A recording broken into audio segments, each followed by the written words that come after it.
جی بالکل، ہر وہ ادارہ اور ہر وہ شخص جو پیپلز پارٹی کی موجودہ قیادت کے منفی مفادات کے راستے میں رکاوٹ بنتا ہے اور انہیں آئین اور قانون اور میرٹ چلنے کی، فیئر پلے کی بات کرتا ہے، وہ اسے اپنا دشمن سمجھتے ہیں، اس سے معذرائی ہے ان کی. ان کے لیے یعنی آصف زرداری صاحب کے لیے foul is fair and fair is foul, یہ ہے ان کا معیار. ایک سوال پوچھنا چاہ رہی ہوں میں آپ سے، مطابق جو ان کے ساتھ چلے وہ ٹھیک ہے، جو نہیں چلے گا وہ ان کے خلاف. 4.5 سال تک تو آپ بھی اس حکومت کے ساتھ چلتے رہے ہیں، اور گیلانی صاحب کا جو آخری سال تھا اس میں 6 ماہ پہلے آپ نے یہ کچھ ریئل اپوزیشن اور جینوئن اپوزیشن کا ہمیں چہرہ دکھایا ہے. اس سے پہلے تو صدیق الفاروق صاحب سب کچھ فرینڈلی چل رہا تھا. مجھے یہ بتا دیجئے کہ اب جبکہ راجہ پرویز اشرف جو ہیں وہ متفقہ وزیر اعظم ہیں، مجھے یہ بتا دیجئے ان کو ہنی مون پیریڈ دیں گے یا پہلے دن سے ان کو لوہے کے چنے چبانے پڑیں گے؟ دیکھیے پہلی تو بات یہ ہے کہ ہم نے اس وجہ سے ساتھ دیا تھا، یہ شہید بننا چاہتے تھے، الحمدللہ ہم نے انہیں ایکسپوز کر دیا ہے.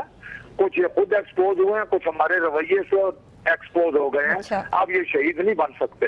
اب یہ سندھ میں بھی بدنام ہو چکے ہیں اور سندھ کارڈ نہیں کھیل سکتے. رہ گئی ہنی مون پیریڈ کی بات.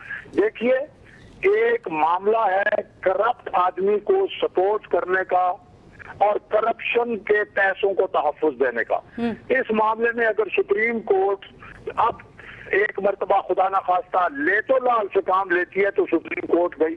اب سپریم کورٹ نے ایک فیصلہ دیا اس پر عمل درآمد کرانا ہے کہ بھائی وہ جو کرپٹ آدمی ایوان صدر میں بیٹھا ہوا ہے اس کے کرپشن کے پیسے سوئٹزرلینڈ کے بینکوں میں پڑے، آپ لکھیں خط.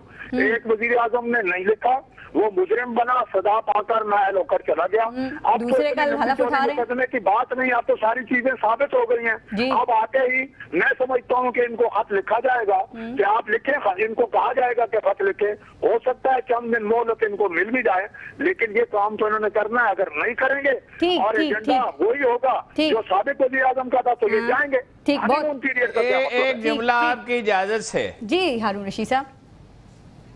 اور جو شادی ہوئی چند دنوں پر مشتمل وہ پوری کی پوری ہنی مون ہوتی ہے. اچھا ہارون رشید صاحب، صدیق الفاروق صاحب آپ کا بہت شکریہ، آپ نے جوائن کیا تھا ہمیں ٹیلی فون لائن پہ. ہارون رشید صاحب بریک پر بھی جانا ہے، میں ابراہیم مغل صاحب آپ کی طرف بھی آؤں گی، لیکن ہارون رشید صاحب آپ سے سوال یہ پوچھنا چاہوں گی کہ تقریباً پیپلز پارٹی کے رہنماؤں نے یہ بات کر دی ہے کہ کچھ بھی ہو جائے، دنیا ادھر سے ادھر ہو جائے، خط لکھ دیا جائے، اس کا سوال ہی پیدا نہیں ہوتا. سپریم کورٹ کا موڈ بھی آپ کے سامنے ہے، وہ بھی کہتے ہیں کہ خط نہ لکھا جائے، اس کا بھی سوال پیدا نہیں ہوتا. تو یہ جو آئینی اور قانونی بحران اس وقت چل رہا ہے ملک میں، کیا پھر یہ اسی طریقے سے چلتا رہے گا؟ کیا ہوگا؟ یہ کس طرح سے حل ہو سکتا ہے؟ ججوں کا موڈ نہیں ہوتا. ٹھیک، فیصلے تو عدالتیں غلط کر سکتی ہیں، یہ میں اس فیصلے کی بات نہیں کر رہا. عدالت کبھی کوئی غلط فیصلہ بھی کر سکتی ہے. اللہ کے رسول نے کہا تھا کہ مجھے دھوکہ دیا جا سکتا ہے، اور شواہد پیش کر کے ان کی مراد تھی کہ غلط فیصلہ مجھ سے لیا جا سکتا ہے.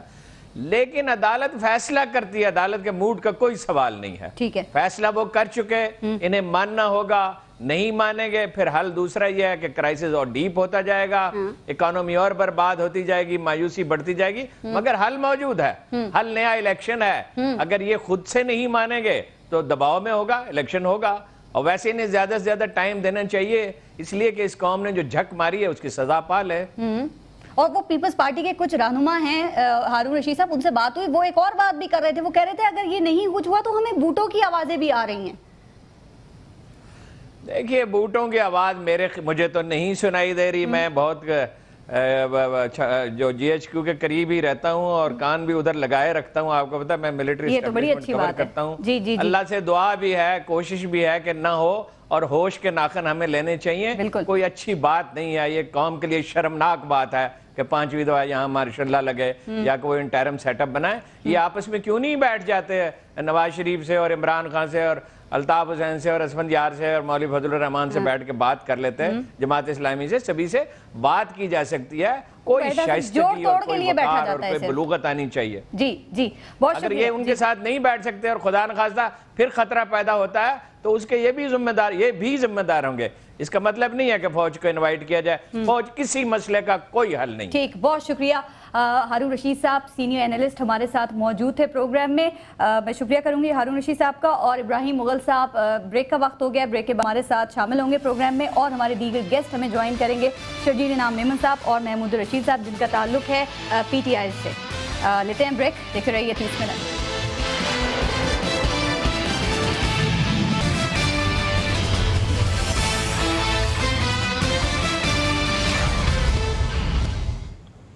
Welcome back. इस वक्त हमें ज्वाइन किया है महमूद रशीद साहब ने, इब्राहिम मुगल साहब सीनियर एनालिस्ट भी हमारे साथ मौजूद हैं, शर्जील इनाम मेमन साहब भी हमें ज्वाइन करेंगे। सबसे महमूद रशीद साहब वेलकम टू द शो। सबसे पहले तो आप लोगों को नया वजीर आजम पुराने चैलेंजेस के साथ बहुत बहुत मुबारक हो। जी शुक्रिया जी।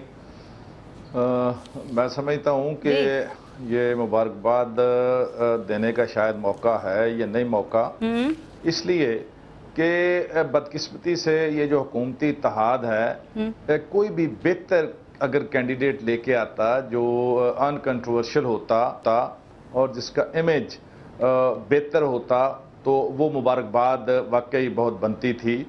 लेकिन मैं ये समझता हूँ कि पीपल्स पार्टी के इस फैसले से जी ये बात बिल्कुल अय्या हो गई कि वो अदलिया के साथ महाजराई पे बिलीव रखती है और उन्होंने राजा परवेज अशरफ जैसे कंट्रोवर्शियल कैंडिडेट को वजीर आजम मुंतखब करा के कोई, मैं समझता हूँ, दानिशमंदी का फैसला नहीं किया। और आप मुस्तकबिल करीब में देखेंगी जी आप मुस्तकबिल करीब में देखेंगी कि ये दोबारा वही हालात जो हैं वो बनेंगे जो पास्ट में बनते आए हैं। बेहतर होता अगर साफ सुथरा इमेज रखने वाला कोई सियासतदान जो अनकंट्रोवर्शियल होता, जिसे लोग अप्रिशिएट करते, जो अनबायस्ड होता, जिसका पास्ट बड़ा साफ सुथरा होता, तो बहुत ही बेहतर इसका नतीजा निकल सकता था। देखें वो इन तमाम बातों के बावजूद अब तो वजीर आजम बन चुके हैं राजा परवेज अशरफ साहब। पीटीआई का ओपिनियन भी हमें मालूम हो गया, अब पीटीआई क्या करेगी? मैं ये समझता हूँ कि परवेज अशरफ साहब तो बन चुके अब वजीर आजम, लेकिन एक शख्स जो अपनी वजारत के दौरान नाकाम तरीन वजीर रहा हो और जो इस मुल्क को अब जिस जगह पे धकेला जा चुका है, लोड शेडिंग और ये एनर्जी का जो क्राइसिस है, बहरान है, ये जिस जगह पे पहुंच चुका है, इसमें राजा परवेज अशरफ साहब इस मिनिस्ट्री के 3 साल इस मिनिस्ट्री को चलाते रहे हैं, तो मैं ये समझता हूं कि ये क्या करेंगे। एक नाकाम वजीर जो है उसको आपने वजीर आजम बना दिया, तो वो क्या डिलीवर करेगा, क्या पैगाम दे रही है पीपल्स पार्टी कौम को? ठीक, महमूद रशीद साहब आपकी यही बात लेके मैं इब्राहिम मुगल साहब की तरफ जाऊंगी। इब्राहिम मुगल साहब, राजा परवेज अशरफ वजीर आजम पाकिस्तान मुंतखब हो गए हैं। सवाल यह है कि राजा साहब ने बहैसियत वजीर पानी और बिजली जो वादे कौम से किए थे उसको तो वो वफा नहीं कर सके। अब वजीर आजम बनने के बाद क्या उनका एतबार किया जाए, क्योंकि चैलेंजेस तो वही पुराने हैं और उसमें सबसे पहले लोड शेडिंग है। देखें पारस, वो इंग्लिश में कहते हैं कि Wolves lose their teeth but never the nature, मतलब ये नेचर नहीं जाती। आज 3-4 पैगाम सामने आए हैं जी। आपने वो फुटेज दिखाई असेंबली की जी, और अगर आप बॉडी लैंग्वेज को देखती तो ईमानदारी की बात है, जो राजा साहब के गले मिल रहे थे, मुआनका कर रहे थे, वो भी इस तरह कर रहे थे कि इन्हें पता चल जाए कि हम खुश हैं, वरना उनके चेहरे जो थे उनके दिल की गम्माजी कर रहे थे। और जिस तरह वो उनको लोग मुबारक दे रहे थे दिलाना तौर पर। दूसरी बात तो मैं समझता हूँ, काश के मौका बना था कि कौम को ये 6 महीने के लिए ही कोई दयानतदार और कम्पिटेंट आदमी मिल जाता, लेकिन वो वारा नहीं खाता। और तीसरी बात मैं क्या कहूँ कि पारस, आप देखेंगी कि ये जो तकरीबन 100 के करीब एमएनए हैं, 211 वोट तो गए हैं, लेकिन इसमें से बड़ा मुश्किल होगा अब एमक्यूएम को और दूसरे तहरीकी सियासी लोगों को, खुसूसन चौधरी परवेज लाई और एमक्यूएम को, अपने इलाकों में जाकर अपने वोटर्स की आंखों में आंखें डालकर, वो आप जो इत्तेहादियों की आप बात कर रहे हैं, इसके अलावा इब्राहिम मुगल साहब जो चैलेंजेस दरपेश होंगे जरा उस पर भी बात करेंगे। हमारे नुमाइंदे हैं तारिक राठौड़ जो इस वक्त मौजूद है कौमी असेंबली के बाहर, और उनसे जरा हम सूरत हाल मालूम कर लेते हैं। ताहिर राठौड़, मुझे ये बताइएगा कि क्या मनाजर आप इस वक्त देख रहे हैं कौमी असेंबली में? देखिए, कौमी असेंबली में जब ऐलान किया स्पीकर फहमीदा मिर्जा ने कि पाकिस्तान पीपल्स पार्टी के जो कैंडिडेट हैं राजा परवेज अशरफ, उन्होंने 211 वोट लिए हैं, तो गैलरी में जो मेहमानों की गैलरी है वहां से जीए भुट्टो के नारे लगना शुरू हुए और इसके साथ ही राजा परवेज अशरफ के ऊपर फूलों की पत्तियां भी फेंकी गई। खूब जोशो खरोश नजर आ रहा है। राजा परवेज अशरफ मेहताब अब्बासी की सीट पर गए और उनके साथ मिले मुस्लिम लीग नवाज के जो कैंडिडेट थे जिन्होंने 89 वोट्स सिक्योर किए हैं। और अभी नमाज का वक्फा है और वक्फे के बाद राजा परवेज़ अशरफ जो नौमुंतखब वज़ीर आज़म हैं वो ऐवान से खिताब करेंगे और आज रात 9 बजे के करीब राजा परवेज़ अशरफ अपनी मुख्तर काबीना के साथ ऐवान सदर में अपने ओहदे का हल्फ उठाएंगे। जी पारस जी, बहुत शुक्रिया। ताहिर राठौड़ हाथ मौजूद थे और वो बता रहे थे जो कौमी असम्बली में इस वक्त मनाजिर थे कि फूलों की पत्तियां निछावर की जा रही हैं। इब्राहिम मुगल साहब आप कुछ कह रहे हैं, आप अपनी बात कंप्लीट कीजिएगा, फिर महमूद रशीद साहब को भी मैंने बात करनी है। जी पारस साहब, कौम 4-5 कामों के लिए तैयार हो जाए। जी, कौन कोई प्रेडिक्ट तो नहीं करता, लेकिन हालात बताते हैं कि कौम 4-5 कामों के लिए तैयार हो जाए। जी बताइए। पिछले साल अगर इन्होंने 40 लाख अफराद को बेरोजगार किया है तो ये बेरोजगारी और बड़ा अजदहा बनकर कौम के ऊपर मतलब ये कि हमला करेगी। बेरोजगारी के लिए तैयार हो जाएं। दूसरी बात, मुआश इस साल पाकिस्तान की तारीख में बदतरीन खसारा है 1183 अरब रुपए का। और पारस ऐसे मुंह में खाक, लेकिन मुझे ये 1500 अरब तक जाता नजर आता है। तीसरी बात मैं बता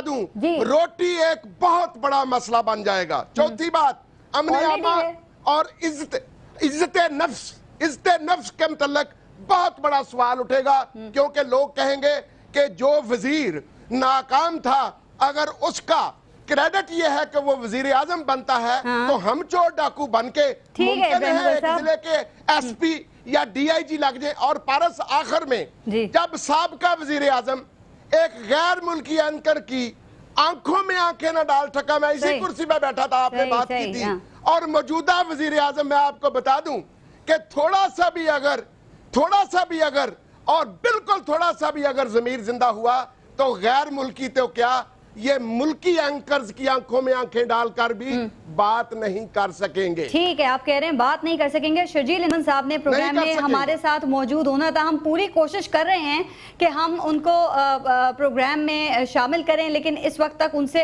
राब्ता नहीं हो रहा है। शर्जील अहमद साहब ने कमिटमेंट तो की थी प्रोग्राम में हमारे साथ आने की। महमूद रशीद साहब, कहा यह जा रहा है कि सदर ज़रदारी को एक स्टैम्प वजीर आजम की जरूरत थी, ये बात कहाँ तक ठीक है? और अब राजा साहब वजीर आजम तो बन गए हैं, क्या आपके ख्याल में वो इस मयार पर पूरे उतरते हैं? क्योंकि आगे आपको पता है अब क्या होना है।